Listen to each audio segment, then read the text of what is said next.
안녕하세요, 한정언니예요. 저희 진주 전문 명강 감정 원장님을 모시고 이번 시간에 진주에 대해서 이야기를 하고자 합니다. 그래서 원장님을 소개시켜드리겠습니다. 안녕하세요. 명광 진주 감정원의 장정우입니다. 만나게 돼서 정말 반갑습니다. 오늘 진주에 대해서 얘기를 드려야 하는데요.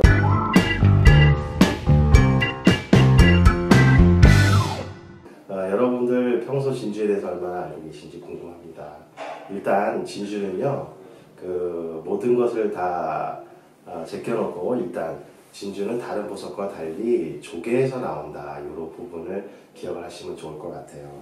제가 큰 이런 평소에 보셨을 거예요. 이렇게 큰 조개를 갖고 나왔는데요.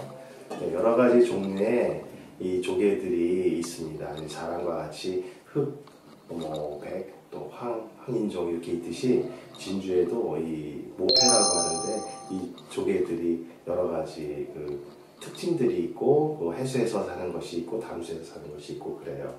그래서 진주는 다른 보석에 비해서 뭐가 특별하냐면 이 살아있는 이 조개에서 나오기 때문에 모든 것이 자연스럽다 이런 그런 느낌을 받습니다. 그래서 모양이 자연스럽고 컬러가 자연스럽고 모든 것이 꾸몄을 때 어떤 주얼리를 꾸몄을 때 그 특징을 잡아서 디자인하는 데 상당히 용이하고 또 목걸이나 큰 알 같은 경우는 비주얼이 크기 때문에 나이 드신 분들이 패셔너블한데 많이 이용들을 하죠.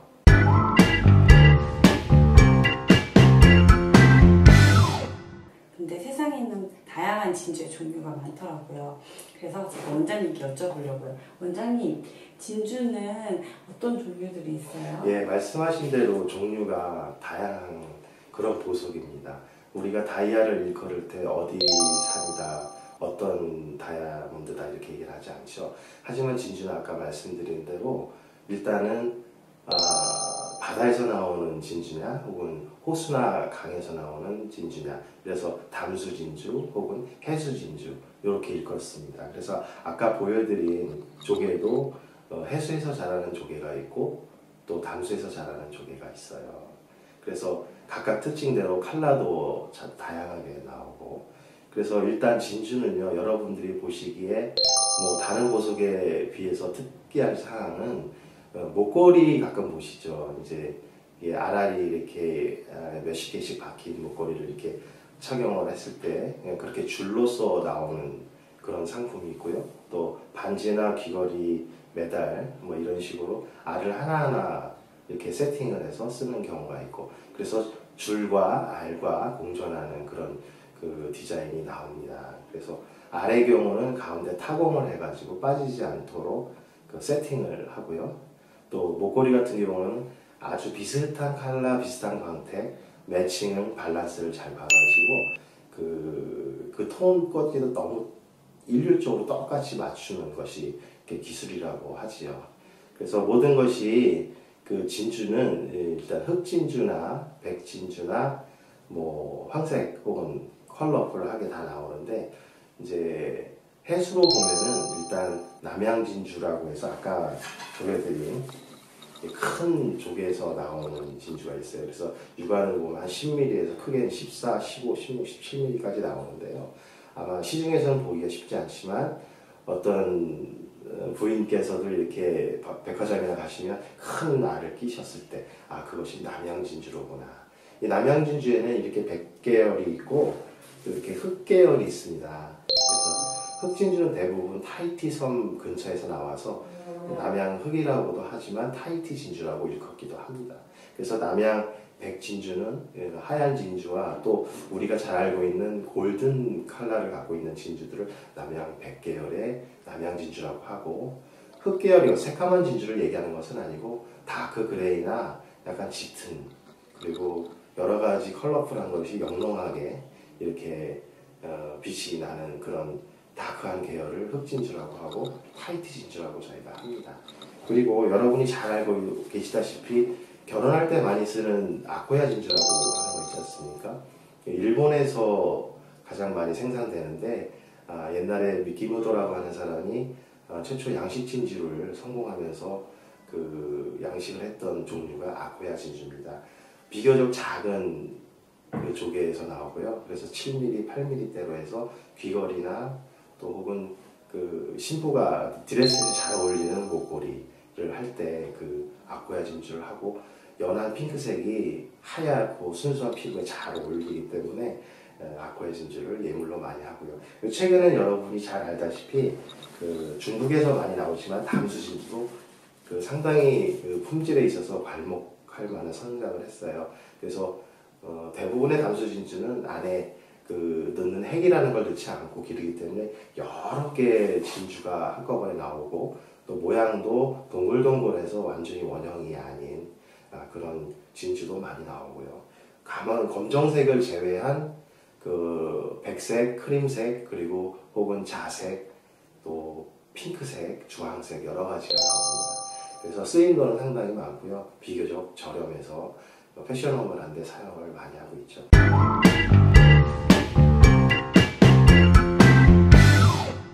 원장님, 진주 종류가 이렇게 많은데요. 그러면 저희가 구입할 때 어떤 부분을 고려해서 구입해야 될지, 어떤 진주를 구매하는 팁 같은 걸 알려주실 수 있으실까요? 네, 맞아요. 종류가 너무 많다 보니까 진주를 구매할 생각이 있다고 했을 때 상당히 혼란스러울 때가 있습니다.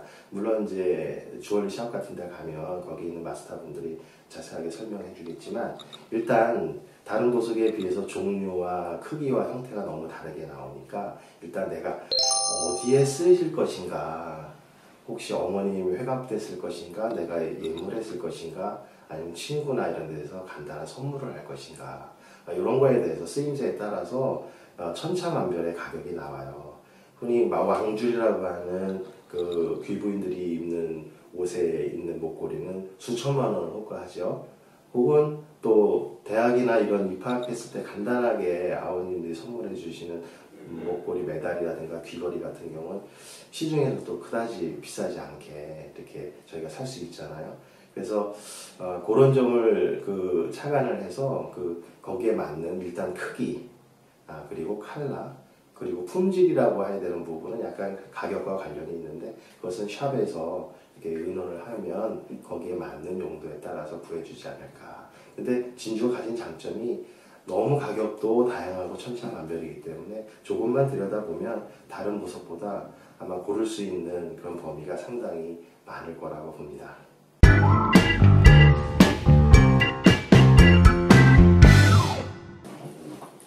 원장님, 세상에 진주가 진짜 많아요. 제가 밖에 나가도 2만원 진주 있고 2만원 진주 있는데 어떤 게 진짜 어떤 게 가짜인지 소비자들은 모르잖아요. 네, 맞아요.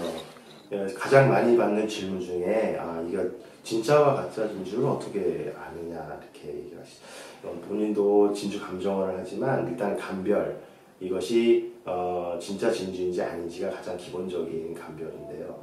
그 진주는 아까 얘기를 했다시피 그 조개에서 나오기 때문에 이 조개 속에서 키워져서 나오는 흔적이 있어야 우리가 쉽게 얘기해서 진짜 진주라고 얘기합니다.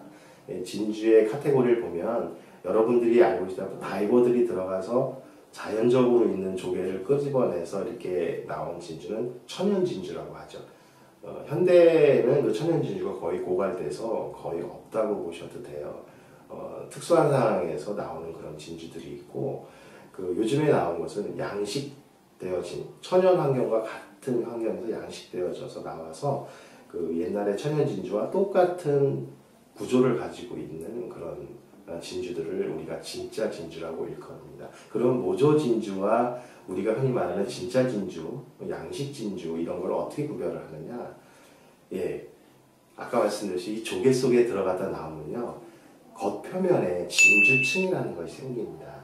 그것이 확대경을 보면은 지문상의 구조나 혹은 등고선이라고 할까요? 한 40배 정도 보면 보이는데요.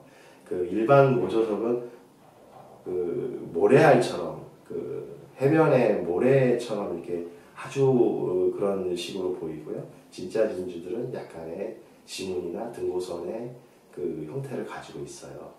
그래서 어떤 분들은 사각사각한지 물어본다 그러는데 이거는 바람직한 방법은 아니고요. 물론 감별서에는 당연히 나오겠죠.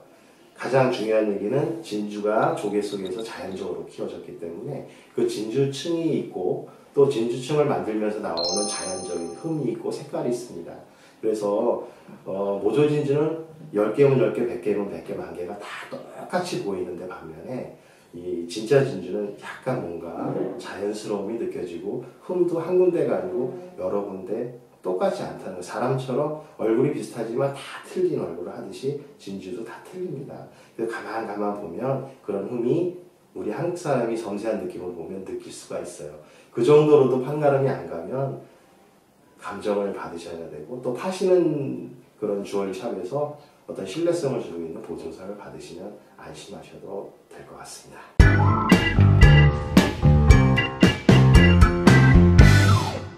그럼 원장님, 진주를 구입하신 분들이 시중에 참 많잖아요. 그 분들이 어느 날 여름에 땀이 나는 표면에 차신 분들도 있을 거고 귀걸이를 착용하고 주무신 분들도 있을 거고 이런 진주를 어떻게 안전하게 오래 사용할 수 있도록 보관할 수 있을까요? 네, 아주 좋은 질문입니다.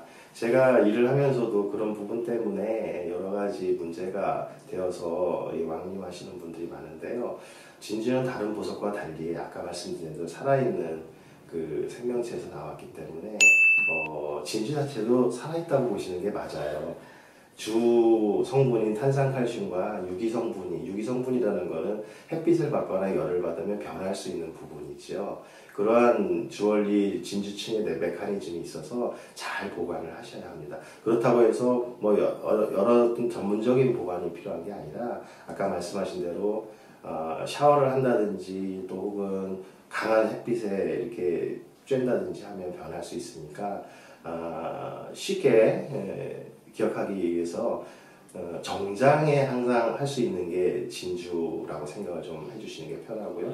예로부터 진주는 부와 덕의 상징으로 대통령 부인들, 퍼스트 레이디들이 주로 하셨던 그런 거고 옛날에는 귀족들이 주로 했기 때문에 가장 이 중요한 자리나 의미 있는 자리 나갈 때 좋은 옷을 가다 입고 그럴 때 사용을 하시는 게 맞고 나갈 때 제일 마지막에 스프레이나 모든 것을 다 뿌리고 이런 끝나고 나서 제일 마지막에 하시고 집에 돌아오시면 제일 먼저 벗어놓는다.